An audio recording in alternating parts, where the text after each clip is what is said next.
It's Friday, August 22nd, 2025. And of course, we've got all kinds of things going on in the world. And I've got a special guest that'll be talking about an issue that I know that even Rick Rosner has brought up a couple of times as well. So it ought to be a fascinating conversation and all along those lines. But first, let me get to the news. Gaza City and surrounding areas officially hit by famine, a global group has said. And one Gaza resident on famine on BBC said, "My youngest child doesn't know what fruit tastes like." So definitely it looks like Gaza's hungry children are sliding towards starvation as emergency treatments dwindle. And a doctor is accused of secretly recording 4,500 videos in Australian hospital restrooms has been released on the bail. So that's something that folks will be talking about. And I know that trial will be followed in Australia. Thailand's former leader acquitted in a royal insult case, but the list of those ensnared by those less much just laws keeps growing. So the Thai court has acquitted ex-Prime Minister Thaksin Shinawatra of royal defamation charges. So looks like he's been cleared of insulting the monarchy. So we'll see what goes on in that space. And North Korea's Kim decorates a soldier from Russia, consoles children with hugs. So Kim Jong-un hugs crying children back from Ukraine. So North Korea's top officers sent to Russia are abruptly called home. And Kim Jong-un praised the North Korean soldiers who died for Russia as heroes in an emotional ceremony.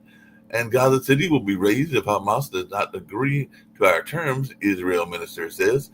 Netanyahu orders immediate negotiations to release hostages as Israel advances the Gaza City operation. So that's something going on in the Middle East. And definitely, there's still conversations going on about what's happening in the negotiations between Putin, Trump, and Zelensky. So we'll see how this goes as well. And Trump's tariffs apparently are pushing India closest to America's strategic rivals, China and Russia. And Ukraine attacks pipeline that sends Russian oil to Hungary and Slovakia. So Ukrainian attack suspends Russian oil flows to those parts of the European theater. And India's Supreme Court says that daily stray dogs will not be sent to shelters.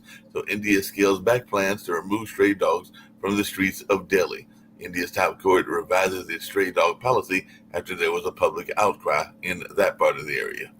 And at least 18 die in Colombia in two attacks attributed to FARC dissidents. So truck bombs and helicopters down in Colombia leave at least 13 dead, and that is something that folks are following as well. And there was a large earthquake strikes the Drake Passage near Argentina and Chile, a magnitude 7.5 earthquake. And apparently China made a veil jab in the U.S. before hosting Modi and Putin and Erdogan. So it looks like China's Xi will host Putin and the UN's Guterres at a regional summit. So definitely that is something that folks are talking about as well. So lots going on in the world and all along those lines. Even the U.S. issuing sanctions on networks and vessels for dealing in Iran oil. And Home Office is seeking to appeal against court ruling on asylum hotel. So number of asylum seekers in hotels up 8.8% in past year, but falls slightly since March is what new data is showing. So we'll see what goes on in that way as well. And Xi Jinping visited Tibet as Dalai Lama succession looms as well. So that's something that folks are talking about in that sense of what's going on in Asia and all along those lines. And definitely in the news in the United States, the FBI has raided the home of John Bolton, Trump advisor turned foe. And Kash Patel posted a cryptic message amid the Bolton raid. So it looks like they conducted a search at John Bolton's home. And Eric Menendez has been denied parole after 35 years in prison for his parents' murder. Lyle Menendez, his brother, will learn his fate on Friday. So we'll see how this goes as well. So we'll see if one of them gets out and the other doesn't. But definitely one of the Menendez brothers will not be getting out on parole this particular time. I'm sure that there'll be another parole hearing later on in several years or something along those lines. Newsom signs the California congressional redistricting bill, countering Trump-backed push in Texas. So definitely that's something that's going on where folks are trying to figure out this redistricting both in Texas and in California. And a federal judge has ordered closure of Trump's alligator Alcatraz immigration jail. No new detainees can be brought to alligator Alcatraz, which a federal judge is effectively shutting down. DeSantis appealed judge's order blocking the expansion of Florida's alligator Alcatraz detention site. So we'll see what happens and whether it ever gets opened or not. And Trump administration to vet all 55 million foreigners with U.S. visas. So U.S. will review 55 million visa holders for potential violations. So definitely over 55 million visa holders subjected to continuous vetting and Trump administration crackdown. So that's something folks are talking about as well. And new visas paused for commercial truck drivers, Rubio says. So Florida official blasts Newsom's failed policies as deadly crash suspect is extradited. So that's definitely something going on also. And the first wave of the Epstein files is being sent to Congress, says the Oversight Committee chair. So Trump, the DOJ, to begin handing over Epstein files to House Oversight investigators. So we'll see what goes on there and what is found out when that takes place. And judge rules former Trump lawyer Alina Habba was unlawfully appointed as U.S. attorney for New Jersey. So we'll see whether this is a appointment that stands or whether he has to find another appointment and all along those lines. And the White House has listed Smithsonian exhibits it finds objectionable. So it calls out 7 Smithsonian museums for their exhibits and messaging. So that is something that the Washington Post has even reported as well. And Supreme Court lets U.S. cut millions of dollars in NIH grants. So it looks like they'll be terminating $783 million in NIH grants linked to DEI initiatives and all along those lines.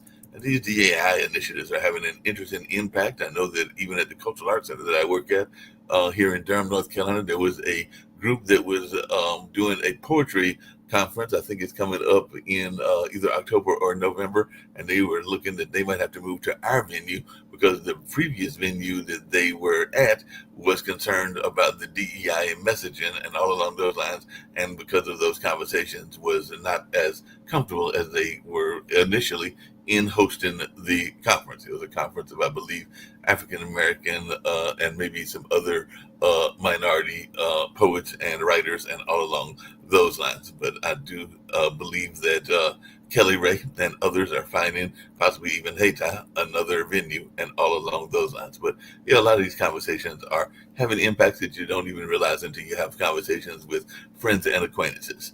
And Hurricane Erin pounds the North Carolina coast as it starts to move away. That's what they were reporting on yesterday. So it's already started to, and it's already moved away. But definitely it did have its impact and all along those lines. So like I said, a lot's going on in that space. It looks like a endorsement from a mayoral candidate has been pulled, and that was one from a group that is more, I think, socialist leaning, but the DFL vacated Fateh's endorsement for Minneapolis mayor, citing substantial failures in the process. And I think that they even said that they had left out a candidate. So Ilhan Omar erupts at own party for reneging on socialist candidates' endorsement, saying it was inexcusable. But I do believe that they said that they had left out one of the candidates, and that's part of the reason that they pulled the endorsement. But we'll see what this all happens in that space and what goes on there and all along those lines. I'm going to bring in Dr. Marina. She's been doing a study, and we've been talking about this quite a bit on the network. And I know Rick has brought it up a couple of times, but I'm very much fascinated by your study and all along those lines, because it seems like when I found you on RTI newsletters that you were saying that there is definitely studies that are saying that fertility rates are down and things along those lines. So I was just very much interested in finding out what's going on, what the reason in it is, whether people are just not being as prepared when they are deciding that they want to have children, whether they are having other things that are going on that are causing these issues and all along those lines. So if you could just tell us a little bit about the study, because like I said, when I found out what was going on in your study there at RTIR, which is a newsletter that helps me find guests, I was like, I definitely got to bring Dr. Marina on, Dr. Marina, and see what she's got to say about this. Because like I said, it is something that Rick has brought up a couple of times as well, where it seems like our young people aren't even as engaged in some of the social things as they used to be. But I just wanted your take on what's going on. Hi, Mark. Thanks for having me. Yes, I've been really researching fertility rates for a number of years now because fertility rates have been plummeting for quite some time. And almost every first world country, they're decreasing significantly. For instance, in the USA, the most recent figures are from 2023. The fertility rate is down to 1.62. Now, in order to have a steady population with no growth, you need to have a fertility rate of 2.1 children per woman. So right now, the USA stands at 1.62. Canada's even lower at 1.26. And Japan is even lower. I think Korea and Taiwan have the lowest fertility rates in the world. So what that means is that when in 1 to 2 generations, there won't be a workforce to sustain the population. In order to have things to keep running, there's going to have to be immigration from other countries. And really, mostly Africa is the only continent where fertility rates are still positive, even though they're still decreasing there as well. They're decreasing everywhere. Right. What's the reason for this? I mean, I've heard people theorize about the diet that we eat and some of the other reasons for the lower fertility rate. I've heard people theorize that people aren't as interested in having children in general, and all along those lines, I've heard that, a number of theories, including people that have been waiting till later in life and everything like that. I've even had a friend of mine who is younger, and I know I'm giving you a couple of different theories that I've heard, but they're probably in their 30s and were frustrated by some of the habits, and I'll just put it that way, of their male counterparts, and were even exploring older relationships or relationships with older people and all along those lines. So I was just wondering, what are some of the reasons in your mind and some of your research as to why the fertility rates are down, and are any of those things I mentioned contributing factors? So I think all of those things are contributing factors. Certainly, women are waiting later. They're wanting to establish their careers. They want to establish themselves financially. And, I can hardly blame them. I look at my mother, I had 3 children by the time she was 30. I waited till later, and I had 2 children by the time I was 40. But now my daughter's 33 and single and working very, very hard in her career. And who knows? So this actually all started a few years ago when she graduated from medical school, and she asked me as a birthday present if I would fund for her to freeze her eggs, because she knew that she wouldn't have time or energy for a number of years until she finished her training. So that really started me into thinking about, well, I knew it wasn't a good time for her because she was entering a very stressful career as an emergency medicine physician. And my first thought was, you don't want to freeze stressed eggs because the egg quality is lower. You really want to improve your health from all points of view before you freeze your eggs. And then I started thinking, well, what factors are important? Because even as an OBGYN, I've been in practice for 30 years. I wasn't aware of which lifestyle issues might be important in improving egg quality, so that when she is ready to freeze her eggs, that there's the best quality eggs available. So that's what made me start reading up and delving into the research. So I'm much more able to help my patients with that now. That makes a lot of sense. I know part of your research has also been showing, I think, not just a decline in uh, children in general, but I think that if I remember correctly, there was a significant decline in boy babies and everything like that. And like I said, I don't have any kids of my own, but I do have 2 nephews. As a matter of fact, one of them on Monday, if I remember correctly, I don't think he's already started. He'll be going to his senior year of school, and then he'll go into the adult world. And all along those lines, I think that all of them, but I mean, both of them are looking at college, and all along those lines, my nephew Julius and Langston, but Julius just had his birthday like about 2 or 3 days ago, and everything like that. But I do think that if I remember your study correctly, there's been a decline in boy babies, even though my brother was fortunate that he had 2 boys and everything like that. Even though I think one of his well, his ex-wife, I think they might have wanted 1 and 1, because I know a lot of times people want one a boy and one girl, or they want to like split them out. People have their ambitions and everything like that. But I've heard quite a few people, even some that want girl babies and everything. But why is it that boy babies are seeing a decline, or am I misreading what I thought I read? So I think what you're referring to is the fact that men's sperm counts have decreased by over 50% in the last 2 generations. And Shana Swan, a professor, wrote an interesting book about this. And in her research, she feels that it's a lot to do with the pollution, the endocrine disrupting chemicals in our environment that are affecting men's sperm counts. Well, So there isn't actually a difference in the rate of boys to girls, as far as I know, but men are just less fertile than they used to be. And of course, that's a very important factor. yeah, that is definitely an important factor. You got to have a healthy egg as well as the sperm be healthy as well, and everything along those lines.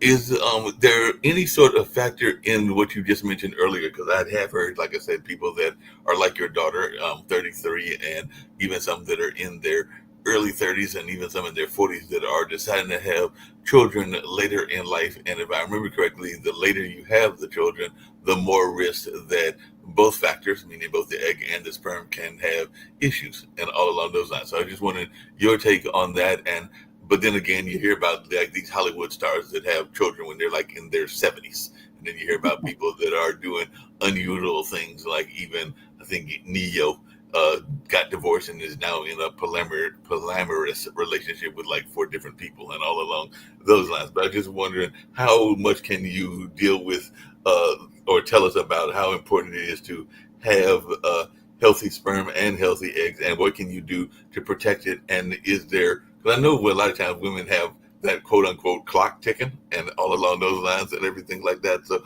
how real is that? And do men have a clock ticking as well?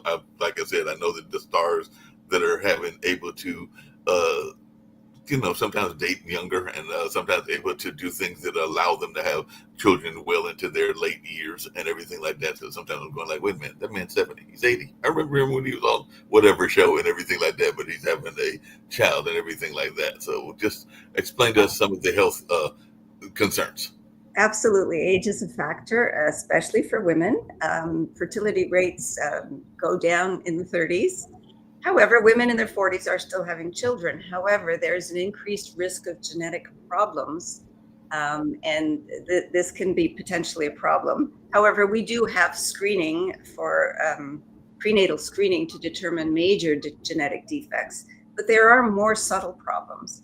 And it's also a problem for the woman because there are more medical issues in a pregnancy in an older woman. Now, my contention is that biological age is not always the same as chronological age. We all know that people age differently, and some people look better at a certain age than at another age. So the reason that there's a difference is that some people take care of themselves better. And in terms of lifestyle, whether it's diet, whether it's exercise, getting enough sleep, avoiding stress, and avoiding those endocrine disrupting chemicals, all of those play a role. So if you improve your health, you will also improve your fertility. It's linked. Conventional medicine doesn't seem to really think of it as a fertility problem, as a medical problem, but it's very clear younger and younger people are getting chronic medical issues, often due to our environment, to pollution, to our poor eating habits, to our stress. And they're getting these medical problems that are affecting their fertility. So this is a big problem. Yeah, so, Ricky, our regular panel. So I have a question. So, all right, testosterone's declining due to, well, people take drugs, hormones, and then they pee into the water, and then a lot of that stuff moves its way through. Plastic has stuff that I think, so in plastic waste. So if you drink purified water, does that help shield you from chemicals that might knock down your testosterone? Certainly. Yes. I tell my patients that they should have water filters at home. And there are different kinds of water filters. Some are much better at removing things than others. But you also have to be careful because sometimes the water filters remove good minerals and you have to put them back. But yes, this is a big problem. And you're lucky in the United States, there's the EWG. I don't know if you've heard of the Environmental Working Group. They're a not-for-profit agency that studies pollution and gives information on this. And they actually have a database where you can look up the water quality where you live by your zip code. And it's very interesting because my daughter lives in the States, and I looked up the water quality in the small town where she lives, and I was horrified at the chemicals in the water that are way over levels that are considered safe. You know, as soon as she moved there, I ordered a reverse osmosis filter to be delivered to her house but you're lucky in the US because we don't have that in Canada. You know, we have municipal water supplies and they have reports, but it's self-reported. There's no outside agency that's looking at the water and determining what's in it. All right. So the head of HHS in America, RFK Jr., is kind of an idiot and a lunatic, but he's also a testosterone abuser. If you've seen him shirtless at 70, and he admits it, he's taking a ton of testosterone. So I'm surprised he hasn't come out with that as a recommendation for all of America's men. Would it serve younger men, you know, with declining testosterone levels on average to take supplemental testosterone, or would it just make us a bunch of even crazier mooks than we are? Testosterone can be very helpful, but there's also a lot of testosterone abuse in the population, in the gym rats who, you know, want to build up their muscles, and it's not done under medical supervision, and they're taking way too much, and that can actually affect your testicles. It can shrink your testicles and make them stop producing because there's a feedback system in the body where the body thinks, oh, there's enough testosterone, I don't have to do anything. Hey, so that just really quickly along those lines and everything in that space, and just so that you know what I was talking about earlier, just to get some more clarification, because it was in that RTIR release that I saw where I learned about you and everything. But it says that, and you mentioned earlier, that America's birth rate had plunged to its lowest level ever, with the CDC reporting fewer than 1.6 children per woman in last year. But it also said a recent study showed the odds of having a boy or girl are no longer 50-50. So that's what I think where I was getting that. That they're no longer 50-50, that you would have a boy and a girl, because that was in the release. And you mentioned that you're not here in the States. So where are you at? Because I know that Nick, who is one of our founders, loves hearing where folks are at. He just recently moved to Spain, even though he and Kim are the founders of the network, and they founded it here in the United States. They are now living in, he's now living in Spain along with his wife and everything like that. The kids are still here and everything. But just where are you located at? I'm in Ottawa, Canada, in the province of Ontario. So yeah, we've got some folks that got shows that are in that same general area and all along those lines. Now, you have said, and I'd love to hear your thoughts around this, that declining birth rates will reshape everything from who cares for the elderly to who fuels the workforce and everything like that. So, and you have some ideas around how folks can optimize their fertility naturally and all along those lines, and even have, and I know women are oftentimes concerned about it, because I've got friends that are in my same age range, and I'm in my 60s, but I also have younger friends, and they are still concerned about their period, their cycles, and all along those lines. I even had a friend that was having a cycle late in life, and we lost touch, so I don't know if she's still having those issues, but she was having them when she was in her, I want to say, late 50s, maybe even early 60s, which I know is a rarity and everything along those lines. But I just wanted your take on menstrual health, because it does seem like I am hearing people that are having issues around the cycle even later than you would expect women to be having it. Yeah, so the average age of menopause is 51, but it's a bell curve. So that's just an average. Anywhere from 45 to 55 is considered very normal. But I've had patients even in their early 60s still having periods. That's very rare. And of course, having menopause before the age of 40 is considered premature. And that's usually, well, due to an ovarian failure, we don't always know why. It's thought that there may be some autoimmune processes taking place there. That makes sense and everything along those lines. Nick, any thoughts around this? I know you got kids and everything. I think Rick is muted. No, I unmuted because I'm on a flight path. Every couple minutes, a jet goes over and it's really noisy. Oh, okay. But you mentioned some of the implications of a declining population, especially with care for the elderly. When you don't make enough young people, then there aren't enough people to take care of that, which is going on in Japan, where they have to use like robots and all sorts of junk to help with care for a huge elderly population. And we have the boomers in the U.S. And there are going to be fewer people to take care. The youngest boomer is 61. So that's going to be a huge issue to deal with. But there are some positive aspects to a declining population. One is climate change. If you look at new estimates, instead of reaching maximum humanity in the year 2100 with 11 billion people, now with declining birth rates, we're supposed to hit maximum humanity with 9.5 billion people in 2060, which means fewer people burning fossil fuel, which is better for the planet, bad for capitalism. It's easier to have capitalism when you have a growing population. You've got a constant new supply of consumers to buy stuff.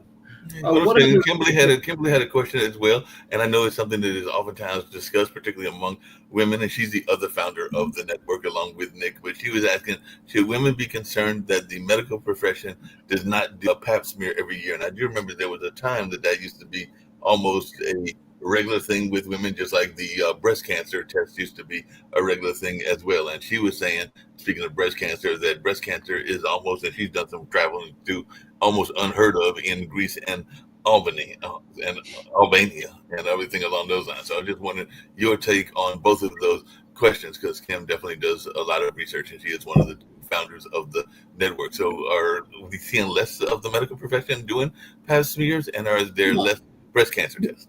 We know much more about HPV and cervical cancer and the timelines that it takes to get cancer. And in fact, in Ontario here, starting in March of this year, we started doing primary HPV testing. Now it feels just like a pap test, but what it's testing for is one of the high-risk virus types that causes cervical cancer. And it's actually a much more effective way of screening for cervical cancer. So it's only going to be done every 5 years now, but that's based on solid research. And that's what's been happening in Australia for years. We're actually a little bit behind in the system. So it's a more efficient way of picking things up.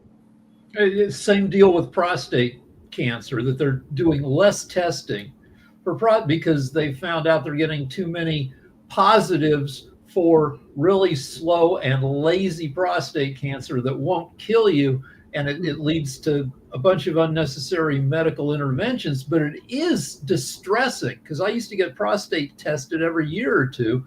Now they're not testing it at all. It's like, but yeah, it's all based on statistics. Yes, it's based on research. And Kim was asking, why don't we do it every year? Because like I said, she was asking the follow-up question. And have you heard of other countries? You mentioned Africa with birth and their birth rate and everything, but even in terms of health, like she was also bringing up that Greece, and I know that she's visited Greece and also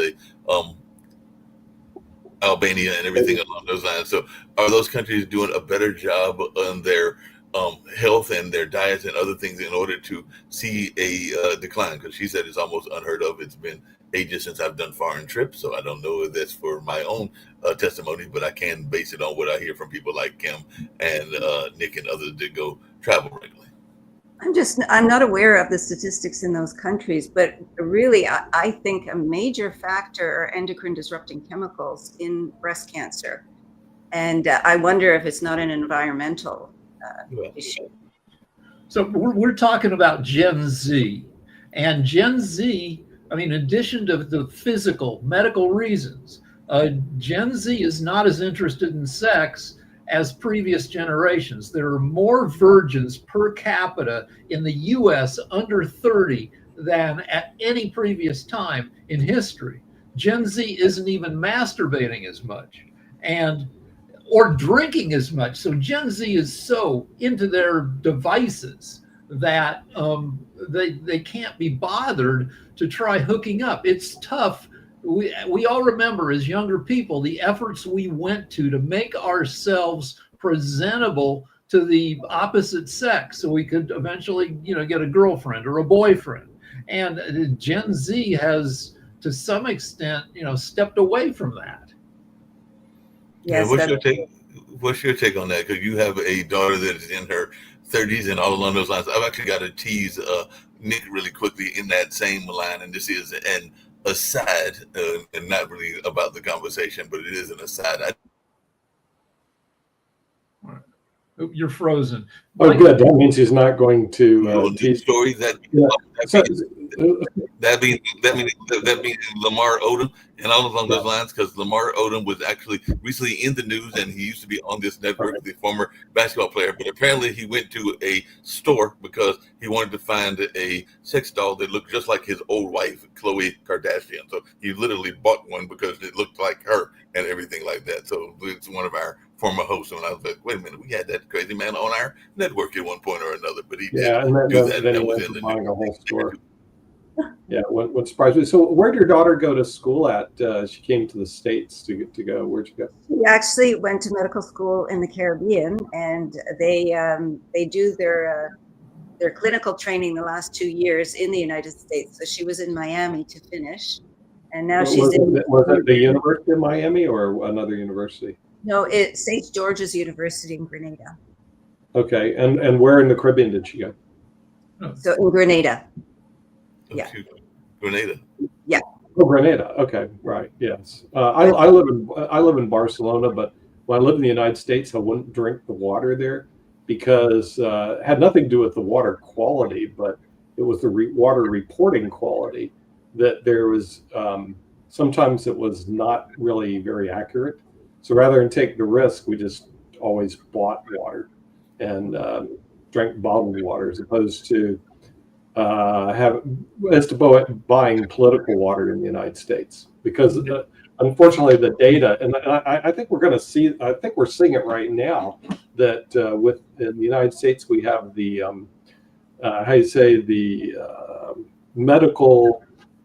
mental patients are running the asylum when you have people like RFK in charge, and then he brought all of his lunatics in. RFK doesn't believe in germs. He doesn't believe in viruses or. He's not a medical doctor. He's not a medical doctor. He's a bloody lawyer like I am. What does he know about? What does he know about that and everything? But just really quickly, I did have another question for Dr. Marina again that came from Kim and all along those lines, because she was saying, what can women do to better prevent themselves from cervical and ovarian cancer? Because that is a concern, and I do have some friends that have got breast cancer, but I also know people that have had those cancers that are down around the reproductive organs. So cervical cancer is 98% due to the human papilloma HPV virus, and that is sexually transmitted. So using condoms as much as possible, less frequent intercourse, those will make a difference. And of course, doing the regular screening, because the screening is very effective. It's not perfect, but it is very effective. Also getting vaxxed. There are a bunch of different strains of HPV, but the vax knocks out, protects you against 80% of the HPV you're likely to run into in the wild. But of course, RFK Jr. doesn't believe in vaccines. He doesn't believe in vaccines and everything. John's in Canada as well, and you mentioned you were in Canada, but also said that there were some anomalies, for lack of a better term, from your studies around Canada. So I just wondered if you could talk about that, because it seemed like you were saying that Canada also had some low rates as well. And I know that both you and John are in Canada. And I was also wondering if you knew anything about what it looks like around Bangladesh, because we also have Dr. Sharif, and he runs the World Talent Economic Forum, and he is in Bangladesh. So he might have some thoughts around how his young people are doing as well. But if you wanted to direct your thoughts around what's going on in Canada, because you did mention earlier that there is lower rates in Canada as well. Sorry, lower rates. Are we talking fertility rates? Fertility rates, right. Yes. So I'm not sure why it's lower in Canada than the US. It may be a population thing, because our population is 10 times smaller. And I was mentioning, there are many factors. Certainly women are putting pregnancy off until later. And it's more acceptable for women to say they don't want children. 20, 30 years ago, women who stated they didn't want to have a pregnancy were really sometimes berated for that. And now it's acceptable. It's a choice you can make.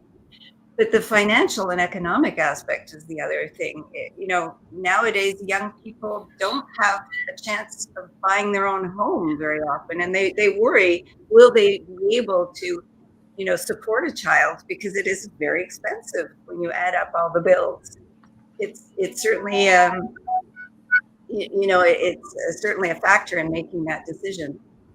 So and of course, the medical aspect. People in the U.S., people older than 45 have 94% of the money, of the privately held assets. So yeah, people, Gen X, millennials, Gen Z, they can't, it's hard to want to have a kid if you've got 3 roommates in a 500 square foot apartment. Yes, absolutely. Just a quick question on. We got a question for. Quick question for the doctor. I noticed what you said about preventing cervical cancer, and you really didn't kind of emphasize the need for not just girls but boys to get the HPV vaccine. My understanding that once that was introduced, the cervical case numbers have dropped quite a bit. So I was a little surprised you didn't mention that as one of the top things that people can do. No, absolutely. It is very important. Even if you have the virus, the vaccine will decrease the chance that it will turn into something worse. So it's an important part of prevention. Yes, I agree. And of course, boys should be vaccinated as well. Unfortunately, that started later on because in the initial research was in women and girls, and it took a while for the vaccine to be given to boys here. Hey, Dr. Marina, just really quickly, what is your take on, or have you done any research about how it is being impacted in the Asian countries? Because like I said, Dr. Sharif does run the World Talent Economic Forum, and I know he's got a lot of people both here in the States as well as there where he's at in Bangladesh that are very much engaged in a lot of research themselves and everything. So what advice would you give to folks that are maybe even researching this if they are in an Asian nation? Well, I think it depends on the country, because I don't think, for instance, with Bangladesh, I'm not sure that they have a public screening program for cervical cancer. A lot of third world countries do not, and which means that maybe the people who are better off are getting it, but in the general population, they're not having screening, which is a problem. Cervical cancer is still a major killer of women in the third world. If you want to talk about fertility, Bangladesh is right at replacement at 2.1 kids per woman, which is exactly what you need to have a stable population. So congratulations, Dr. Sharif. Yeah. Any questions you got, Dr. Sharif? You've been listening as well. I know we have this. Go ahead. Yeah, this is very interesting discussions. But you know that Bangladesh is very small countries, and most of the cases, our education, our research, our healthcare systems, even our policy actually done by the developed nations like JICA, like North American alignment, like European Union. But I'm worried about one thing, like today we are discussing about the population decline and all of the things in Japan and Canada and all of the countries. But I can remember my childhood when I was a student of 6. That time, the donor agency had one specific chapter in our book. And I think until finish my 12th class, every classes I have to study these things, and we have to train this particular issue. Definitely, I can understand Bangladesh is a small country. Population is a big problem for us, but always the donor agency, they push us with their strategy, with their medication and all of the things, how we can decrease our populations. how we can decrease the populations and all of the things and all of this strategy. But after, I'm just discussing like 30 years before history, but after 30 years, now I am listening from the developed nations, we need to improve the populations and all of the things. My questions, when the developed nations or country like Canada, or country like USA or Japan or all of the big countries, when they develop this kind of strategy for emerging economy, they go for real research or they go for their predictions, then change the strategy.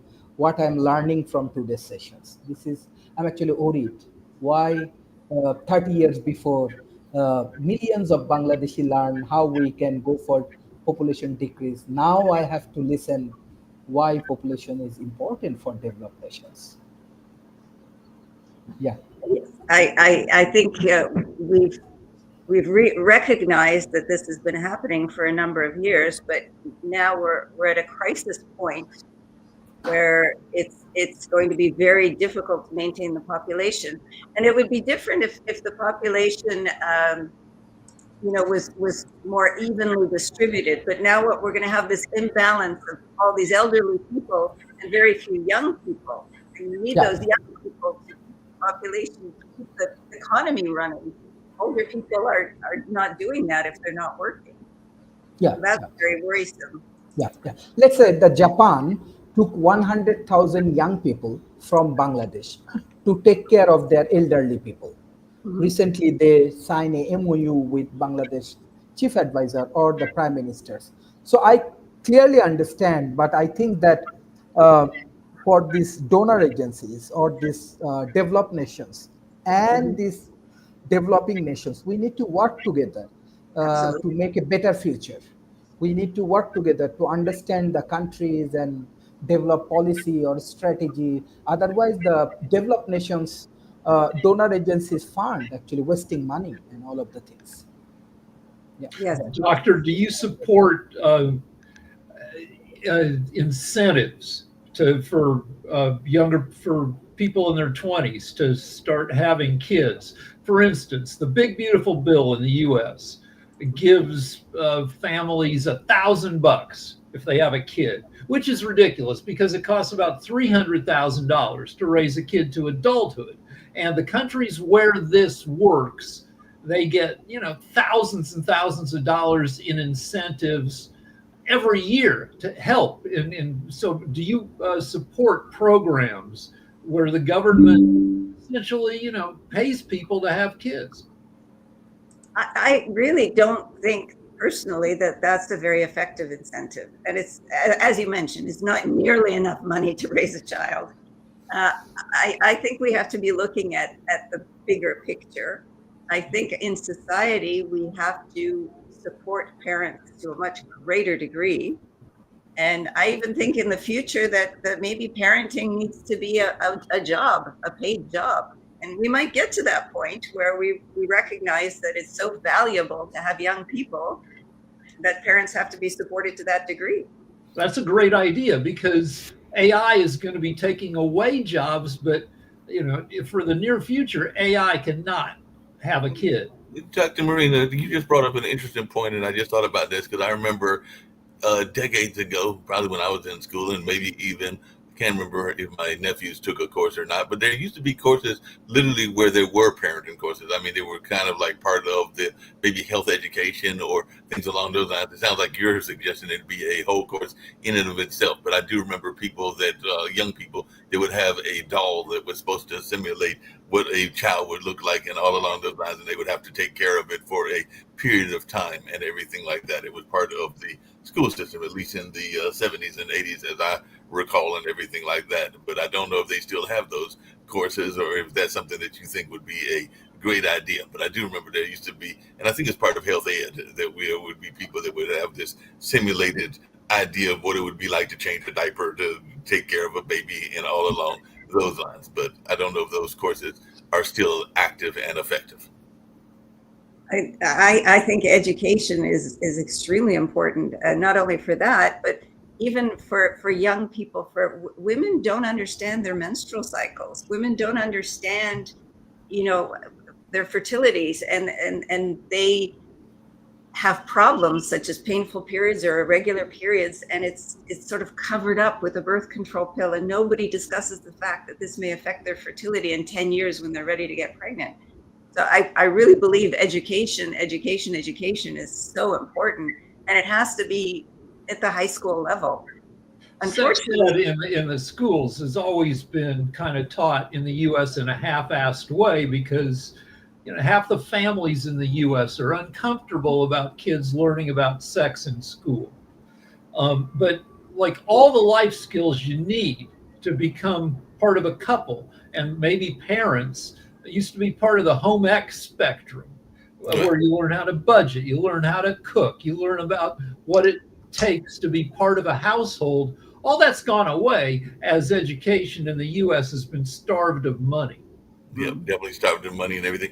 I think Dr. Sharif has left and everything, but what is your thoughts, Dr. Marina, around the efforts of, say, some of the health organizations that are national? Are they doing a good enough job in terms of informing people from different parts of the country, whether that is the WHO, whether that's the UN, or that's a number of these other organizations that are supposed to be international in focus? I'd even put the Red Cross in that category as well. But what is your thoughts as to how they are doing in terms of educating people from around the world? I am not even sure that's part of their mandate. I think education really needs to be stressed a lot more, but where that should come from, that's a social political issue that needs discussion, I would say. Yeah, definitely needs discussion for sure, and all along those lines and everything. By the way, Sasha, and he'll be having his show about Ukraine, Russia, and China coming up in about a little bit less than 15 minutes and everything like that. But he is one of your fellow Canadians. We've actually got 3 Canadians, so it's been almost 3 and 3 today and everything. So Sasha, this young lady is over in Ontario, and I know John's in the parts of Canada as well. So I didn't know if you had any thoughts, because I know you've got the young people as well. And I don't know if she's a chess master. She'll have to tell you or not, because I know that chess is your other big thing along with investment. So, but it is some of your interest. So I didn't know if you had any thoughts or questions for Dr. Marina. Well, yes and no. I think that your discussions are well meant, but they don't achieve any meaningful solutions or ideas or anything. It's just you talk to talk. That's about it. And therefore, I'm not big on a small talk. And when there is a small talk, I'm going away. That's not my style. My style is to tell you in 10 minutes how Donald Trump is killing thousands of Ukrainian children, women, men, and he's doing that for 8 months to be exact. This is not a small talk. This is a big talk, and I'm standing behind everything what I'm saying, and I have a retainer to my lawyer ready if anybody is thinking about suing me. All right. So to get back to the topic of today, so fewer children means smaller family size. Are there any advantages in having a kid who's like an only child or one of 2 kids versus the family size we used to have in the 70s, where people had 4 and 5 kids? I personally, from my point of view, I think it's much healthier to have siblings. Yeah, you learn how to deal with people, you learn how to socialize.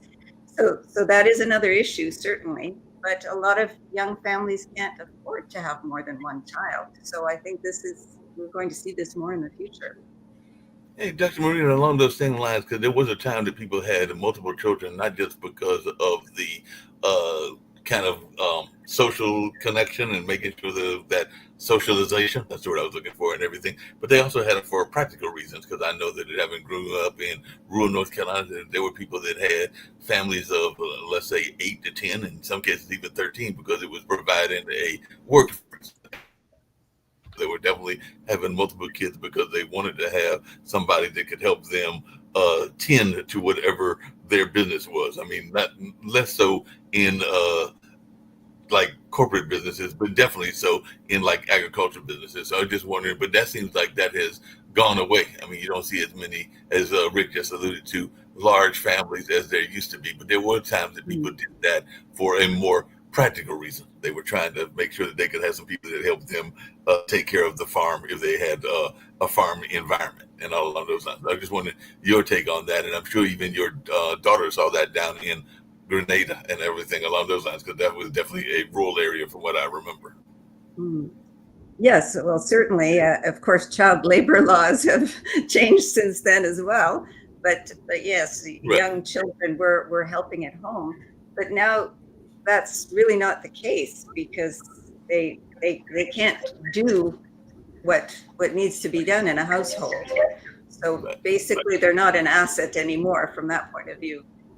Well, it's been good having you on the show. We've got a few more minutes to go and everything along those lines before we get to the Ukraine show. But I did see that Steve Rao, who in the past has been one of the other hosts, has come in, and I know sometimes he gives like a closing summary of what's going on in the news after I've done my opening summary. But I don't know, because he's campaigning to run to be in another office, because he was in now he's going for a bigger office. So how's the campaign going, Steve? And what have you been following on the news? We've been talking to Dr. Marina, and you got children as well, about the health of the fertility rates around the world and all along those lines. So that's been the primary part of the conversation. She's over there in Canada and has done some research on lowering fertility rates.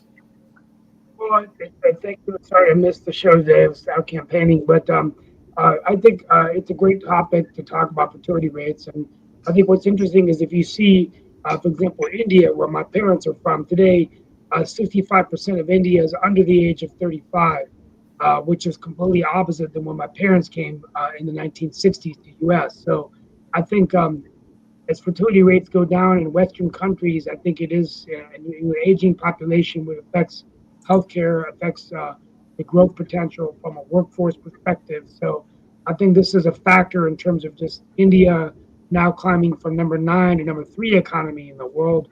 And that's a good segue to what I'm hearing, because there's a lot of talk about the tariffs and Trump's actions, but India's reaction has been quite surprising. They basically said that they'll be fine without the United States, and they're going to continue to work with China, and Modi has confirmed that he wants to be number 1 economy in the world. And so I think a lot of it is, that's been what we've been hearing a lot in the news recently. What is India going to do? Well, they're not going to do anything. And then in terms of political news, obviously hurricane went through North Carolina, and we're looking at changing weather patterns. Tomorrow is the weekend is the Independence Day celebrations for Ukraine. And there'll be rallies going on in Raleigh that I'll be attending. But interesting times, and I just want to thank our guests for being with us. I don't really have anything else breaking other than just Trump and the police in D.C. and everything going on every day. Another question for the doctor: is COVID implicated in any of this? Because there's a thing called the Gen Z death stare, which is where you talk to somebody from Gen Z and they just stare at you because they really are bad at interaction. So people have been talking about the loss of socialization skills from schools being shut down across the U.S. for COVID. Is there anything to that Gen Z is just bad at, has terrible social skills? I don't know of any specific research as to that addresses this, but I believe you're right. I think their social skills were already poor because they spent so much time with technology, and then COVID just made it that much worse. And I think this generation is suffering because of it.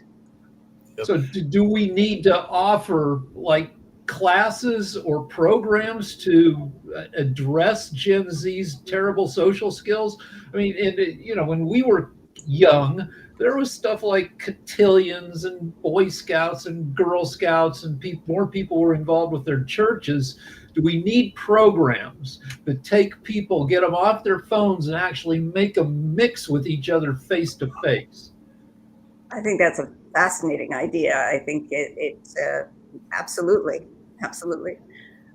Dr. Marina, as we get ready to wrap up and everything along those lines, what advice would you give to people if they are wanting to increase their fertility rates or do better with their fertility health? And all along those lines, we didn't really hear your advice so far on the show, so I definitely want to give you time to give any advice that you may have for people in that realm. And if they wanted to get in touch with you and continue this conversation, how can they reach you?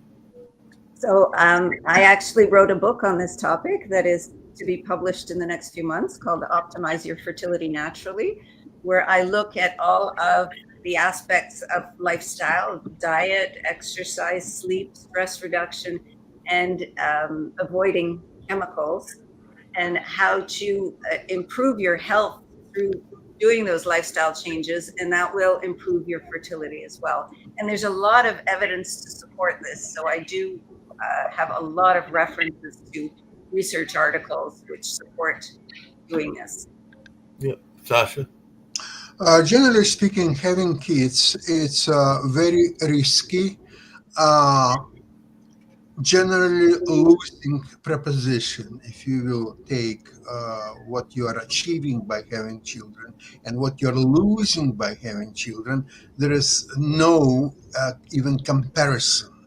In fact, it's very risky because the children, they can get sick, they may die young, they can go to the wrong school, being killed in that school by a terrorist or by somebody else. And even when they finally will go through all that and will become young adults, never mind that they can be associated with the wrong people, with the wrong sex, and not even paying a due respect to their parents, and so on. So you have so many losing prospects and very little to benefit, even in the best case scenario. Never mind $300,000 that you have to spend to bring that child. So this is a loser's game, and the only people who are dreaming about having kids or so on, it's an animal instinct to have kids. If you are looking from the civilized point of view, this is a losing proposition. I'll tell you, when I came here from Soviet Union, we have one daughter. And if we wouldn't have that one daughter, we would have no kids whatsoever. Once learning everything what's happening here, I would never have kids. Now, my daughter, decided to have 2 kids, although at first she thought of having 4 kids. But after having 2, she figured out that that's more than enough. Good luck to her. I respect your decision. I love my children. So a commonly cited reason that women give for not coupling up is that guys are terrible, or this current crop of guys. How do you address that? Are guys really as bad as all that? And if so, how do you make them less awful? They're worse than you think. What's your take on that, Dr. Marina? Because I did mention that I've got 30-year-old friends and 40 that are. Right, we got 1 minute to go. Looking like they want to go for older people because of the fact that they're not satisfied with their current folks. So what is your take on that? And then after you answer, we'll get on out of you. That's a difficult issue to address. It's a societal issue. But, we shouldn't give up. There's still great men out there. And, you just have to find the right partner. It is difficult, I think, for young women now because men are having difficulty with their careers, with their place in society. These are recent changes that have made the whole situation more difficult. It's hard to address. I don't know. I can't give you an answer. I wish I could. All right. Well, thank you for being here. Well, we appreciate you being here. We're going to get on out of here, and I've thoroughly enjoyed having you on in this great conversation. So we'll get on out of here. Pleasure.